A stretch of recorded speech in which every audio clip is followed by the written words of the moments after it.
अस्सलाम वालेकुम। 9th class, कैसे हो मेरे बेटा आप लोग? उम्मीद करता हूँ कि आप लोग सारे खैरियत से होंगे।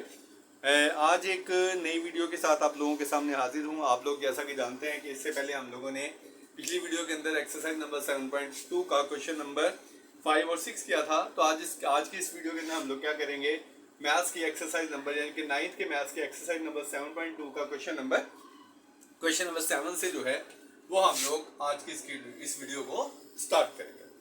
तो मेरा बेटा जी, एक्सरसाइज नंबर 7.2 का क्वेश्चन नंबर 7 को समझने से पहले मेरा बेटा इस चैनल को सब्सक्राइब जरूर कीजिएगा, अपने दोस्तों को शेयर जरूर कीजिएगा, ताकि आगे आने वाली जितनी वीडियोस हैं उनके नोटिफिकेशन आप लोगों को मौसूल हो सकें। तो मेरा बेटा जी, सबसे पहले क्वेश्चन नंबर 7 है find an equation of the perpendicular. हमने क्या करना है, परपेंडिकुलर की इक्वेशन फाइंड करनी है। किसकी इक्वेशन फाइंड करनी है? परपेंडिकुलर की इक्वेशन फाइंड करनी है bisector of the line segment, यानी कि जो क्या है, बाइसेक्टर है लाइन सेगमेंट किसका? ए, यानी कि ए जिसके पॉइंट है 3, 5, जिसके पॉइंट है 3 और 5, और दूसरा है बी जिसके पॉइंट है हमारे पास 9 और 8। ये क्या है? बाइसेक्टर है इस लाइन सेगमेंट का। ये परपेंडिकुलर की हमने इक्वेशन फाइंड करनी है जो कि बाइसेक्टर है किसका? लाइन सेगमेंट ए और बी का। उसमें उसने ए पॉइंट भी दिया हुआ है हमें और पॉइंट बी भी दिया हुआ है, लेकिन जो हमने इक्वेशन फॉर्म करनी है वो थ्रू परपेंडिकुलर करनी है। तो इसका मतलब यह है कि हमें परपेंडिकुलर का स्लोप का पता होना चाहिए। जब तक हम लोग परपेंडिकुलर का स्लोप नहीं फाइंड आउट कर सकते तब तक हम लोग इसके इक्वेशन को फॉर्म नहीं कर सकते। तो इसके इक्वेशन को फॉर्म करने से पहले सबसे पहले हम लोग ये पॉइंट फाइंड करेंगे कि ये परपेंडिकुलर का पॉइंट कौन सा है। तो ये परपेंडिकुलर बेसिकली क्या है? बाइसेक्टर है। बाइसेक्टर का मतलब क्या होता है? जो क्या करता है, इस लाइन सेगमेंट को दो इक्वल पार्ट्स में डिवाइड करता है। तो इसने क्या किया हुआ है, इस लाइन सेगमेंट को दो हिस्सों में डिवाइड किया है। तो इसका मतलब है ये पॉइंट क्या होगा, इन दोनों पॉइंट्स का मिड पॉइंट होगा। तो इसका मतलब है अगर मैंने ये वाला पॉइंट फाइंड करना है, इसको मैं क्या कहता हूं, एम, यानी कि अगर मैंने ये फाइंड करना है तो ये मैं कैसे फाइंड कर सकता हूं, मैं मिड पॉइंट का फॉर्मूला लगा के, यानी दोनों पॉइंट्स के लिए मिड पॉइंट का फॉर्मूला लगा के, यानी कि mid point is equal to, आपको पता है, x2 plus x1 divided by 2 comma y2 plus y1 divided by 2। ये फॉर्मूला लगा के मैं क्या करूंगा, ये वाला पॉइंट जो है वो फाइंड आउट कर लूंगा, क्योंकि ये पॉइंट क्या है, दोनों पॉइंट्स का मिड पॉइंट है। तो मिड पॉइंट का फॉर्मूला लगा के मैं क्या करूंगा, ये पॉइंट फाइंड आउट कर लूंगा। तो देखें, x2 है मेरे पास 9 प्लस 3 डिवाइडेड बाई 2, और ये आएगा 8 प्लस 5 डिवाइडेड बाई 2। तो क्या आ गया, 6/2 एंड 13/2। तो ये 6/2 क्या आ गया, सॉरी ये 12 आता है। 12/2, 12 को 2 से डिवाइड करोगे क्या आएगा, 6, और दूसरा क्या है 13/2। तो जो हमारे पास यहाँ पे मिड पॉइंट आया, ये वाला पॉइंट, ये पॉइंट हमारे पास क्या है, 6 एंड 13 है। क्या है, 6 एंड 13 है। अब मुझे इसे इक्वेशन फॉर्म करने के लिए सबसे पहले मुझे क्या चाहिए, इसका स्लोप चाहिए। इसके स्लोप का जो बेसिक फार्मूला होता है वो समझ लो। परपेंडिकुलर का मैंने बताया हुआ है कि अगर दो स्लोप हो हमारे पास, m1 स्लोप, m2 स्लोप, दोनों को मल्टीप्लाई करें तो आंसर क्या आता है, -1। तो मैंने यहाँ पे एक स्लोप तो होगा इन दोनों पॉइंट्स का, एक तो स्लोप होगा लाइन सेगमेंट का, जिससे हम लोग क्या बोलेंगे, m1, वो भी हम लोग फाइंड आउट कर लेते हैं। और m2 अगर मैंने फाइंड करना है तो m1 का जब स्लोप फाइंड आउट कर लूंगा तो मैं क्या करूंगा, m1 को उधर ले जाऊंगा, तो m2 कैसे निकलेगा, -1/m1। क्लियर, -1/m1, क्योंकि परपेंडिकुलर लाइन का फॉर्मूला आपको पता है, the product of slope of one, यानी कि first line and slope of second line is equal to क्या होता है, -1 होता है। तो मेरा बेटा जी, हम लोग पहले क्या कर लेंगे, m1 फाइंड करेंगे, यानी कि a और b का स्लोप जो है वो फाइंड आउट कर लेंगे। तो a और b का स्लोप फाइंड करने के लिए आप लोगों को अच्छे तरीके से पता है, m1 इज इक्वल टू क्या होगा, y2 minus y1 divided by x2 minus x1।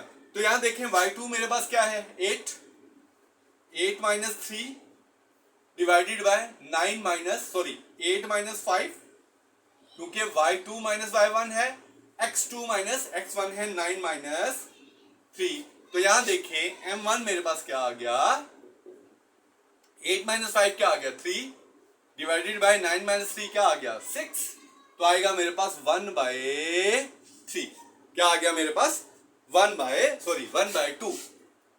क्या आ गया, 1/2। अब हम लोग क्या करेंगे, इसका स्लोप फाइंड करना है। तो इसका स्लोप फाइंड करने का फॉर्मूला मैंने क्या बताया था, m1 m2 मल्टीप्लाई बाय -1 ये m2 जो है इस परपेंडिकुलर का स्लोप है, तो हम लोग क्या करते हैं m1 को उधर ले जाते हैं, m2 is equal to -1/m1, तो m2 इज इक्वल टू क्या आ गया मेरे पास -1/2। तो जब इसको मैं चेंज करूंगा डिवाइड से मल्टीप्लाई में करूंगा तो ये 2/1 हो जाएगा, 2/1 -1 से मल्टीप्लाई करेगा तो मेरे पास क्या आ जाएगा -2। तो जो परपेंडिकुलर लाइन का स्लोप आया वो मेरे पास क्या आया -2। अब ये जो मेरे पास मिड पॉइंट है, पॉइंट परपेंडिकुलर का पॉइंट जो है, मिड पॉइंट जो है, ये मेरे पास क्या आया था 6 tan 13। मिड पॉइंट क्या था 6 tan 13/2। अब हम लोग क्या करेंगे, इस मिड पॉइंट से हम लोग इसकी इक्वेशन को फॉर्म करेंगे, और इक्वेशन को फॉर्म करने का फॉर्मूला आप लोग अच्छे तरीके से जानते हो, y - y1 is equal to m x - x1। ये फॉर्मूला है हमारे पास इक्वेशन फॉर्म करने का।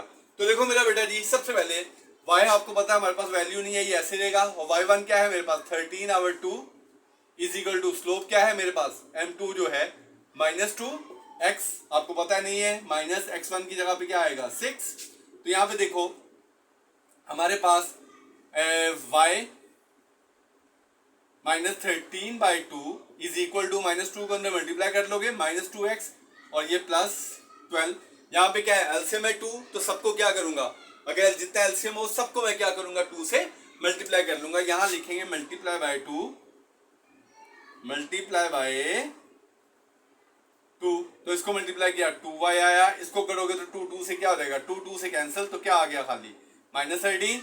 इसको करोगे तो क्या आएगा -4x, इसको करोगे तो क्या आएगा +24।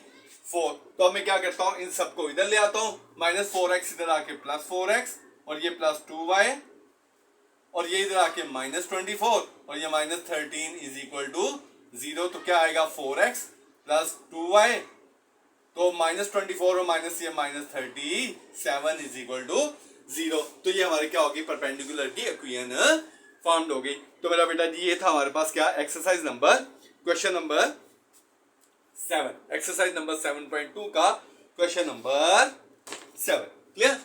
इसके बाद हम लोग करेंगे इसी एक्सरसाइज का क्वेश्चन नंबर 8।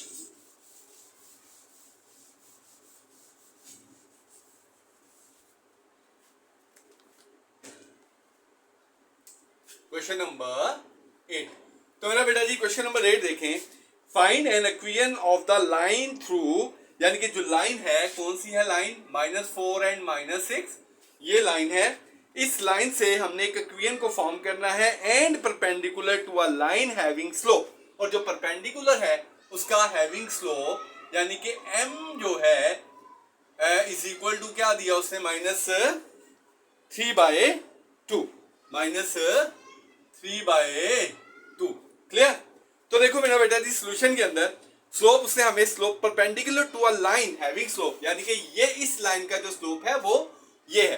ठीक है, तो हम लोगों ने पहले क्या करना है, उसने क्या कहा है, find the equation to the line through -4 -6 and perpendicular to a line, perpendicular to a line having slope, यानी कि ये लाइन जिसका स्कोप ये है, ठीक है, और उसका एक परपेंडिकुलर भी है। तो पहले हम लोग क्या करेंगे, उस परपेंडिकुलर का भी स्लोप निकालेंगे, और उस परपेंडिकुलर का स्लोप निकालने का तरीका मैंने क्या बताया था आपको, इसको हम m1 कह देते हैं। ठीक है, और परपेंडिकुलर का स्लोप क्या आएगा, m is equal to -1/m1। Clear. तो ये कैसे निकलेगा हमारे पास, ये m2 कह लेते हैं हम लोग इसको, इज इक्वल टू -1/m1 की वैल्यू -3/2, ये माइनस माइनस क्या हो गया प्लस, इसको मल्टीप्लाई में चेंज करोगे तो 3/2 चेंज इनटू 2/3। तो जो परपेंडिकुलर का स्लोप है वो हमारे पास क्या आ जाएगा 2/3, क्या आ जाएगा 2/3। अब मेरा बेटा जी हम लोग क्या करेंगे, इसी परपेंडिकुलर से क्या करना है, इक्वेशन को फॉर्म करना है, क्योंकि उसने क्या कहा था कि उस लाइन का जो लाइन है हमारे पास उसका जो परपेंडिकुलर है, उस परपेंडिकुलर के थ्रू क्या करो, इक्वेशन को फॉर्म करो। तो अब जो परपेंडिकुलर का हमने स्लोप निकाला है, इसी स्लोप की मदद से हम लोग क्या करेंगे, इक्वेशन को फॉर्म करेंगे। तो मेरा बेटा जी क्या फॉर्मूला था, y - y1 is equal to m x - x1। यहां पे देखें y क्या है मेरे पास, माइनस y नहीं है मेरे पास, माइनस y1 क्या है -6 इज इक्वल टू m क्या है 2/3, x क्या है मेरे पास नहीं है, तो x1 क्या है मेरे पास -4, उसके बाद y minus minus +6 is equal to ये मल्टीप्लाई करेगा 2x by 3 minus minus plus 2 4 8 by 3। अब नीचे क्या है मेरे पास 3 है, नीचे क्या है मेरे पास 3 है, तो मैं क्या करूंगा सबको 3 से मल्टीप्लाई करूंगा, तो क्या लिखेंगे multiply by 3 on both sides. तो देखो इसको 3 से किया 3y आ गया, 6 को किया 18 आ गया, इसको करोगे तो क्या आ जाएगा 2x आ जाएगा, इसको करोगे तो खाली 8 आ जाएगा। तब क्या करेंगे हम लोग 2x 3y उधर गया माइनस 3y और ये प्लस 8 इधर ही रहा, 18 उधर जाएगा तो माइनस 18 इज इक्वल टू 0। तो मेरे पास इक्वेशन क्या बनेगी 2x माइनस 3y माइनस 18 में से 8 निकाला तो क्या आएगा माइनस 10 इज इक्वल टू 0। तो ये मेरे पास क्या आ जाएगी इक्वेशन फाउंड हो जाएगी क्वेश्चन नंबर 8 की। Is it clear? तो ये था मेरा बेटा जी हमारे पास क्या क्वेश्चन नंबर 7.2 का एक्सरसाइज 7.2 का क्वेश्चन नंबर 8। अब हम लोग करेंगे इसी एक्सरसाइज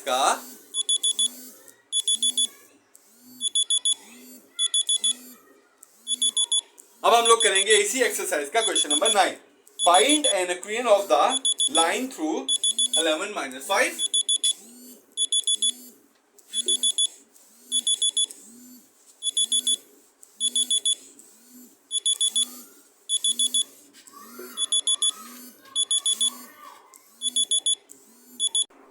तो मेरा बेटा जी क्वेश्चन नंबर 9 करेंगे find an equation of the line through 11 minus 5। आज लाइन हमारे पास क्या है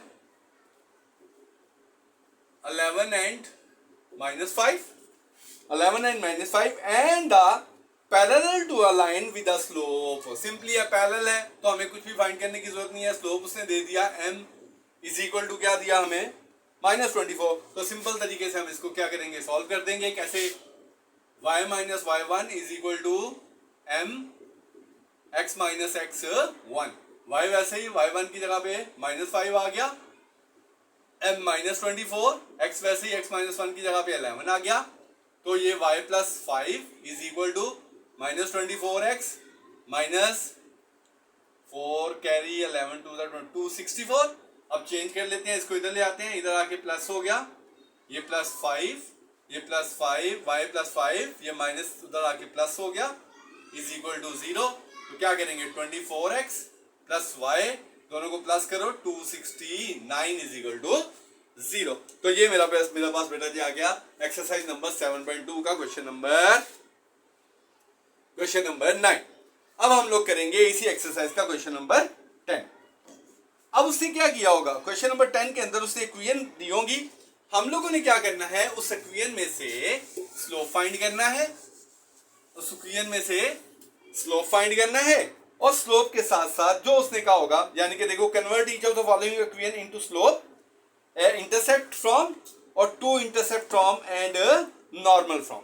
यानी कि हमने क्या करना है कन्वर्ट करना है इक्वेशंस को उसके स्लोप इंटरसेप्ट जो इंटरसेप्ट फॉर्म के अंदर हो और दो इंटरसेप्ट फाइंड करने हैं form and normal, intercept form and normal form. कौन कौन सी इंटरसेप्ट फॉर्म और नॉर्मल फॉर्म। तो देखिए मेरा बेटा जी पहला क्वेश्चन है हमारे पास 2x माइनस 4y, ये पार्ट है हमारे पास। इसके बेसिकली कितने पार्ट हैं बेसिकली इसके 3 पार्ट हैं मेरा बेटा जी। ऐसा है ये वीडियो थोड़ी लंबी हो जाएगी तो आज हम लोग अपनी वीडियो के अंदर 2-3 ही क्वेश्चन रखते हैं, क्वेश्चन नंबर 7, क्वेश्चन नंबर 8 और क्वेश्चन नंबर 9। तो इंशाल्लाह अगली वीडियो के अंदर हम लोग जस्ट क्वेश्चन नंबर 10 करेंगे क्योंकि वो थोड़ा सा लेंथी है और उसके बाद हम लोग बाकी क्वेश्चन करके एक्सरसाइज को कंप्लीट करेंगे। तो मैं आप लोगों से इजाजत चाहूंगा, अल्लाह हाफिज। और उम्मीद करता हूँ कि आप लोगों को अच्छे से समझ आई होगी और अगर कोई प्रॉब्लम हो तो आप लोग कमेंट सेक्शन में मेंशन कर सकते हो। तो मैं आपसे इजाजत चाहूंगा, अल्लाह हाफिज। अल्लाह आप लोगों का हामियो नासिर है। Thank you.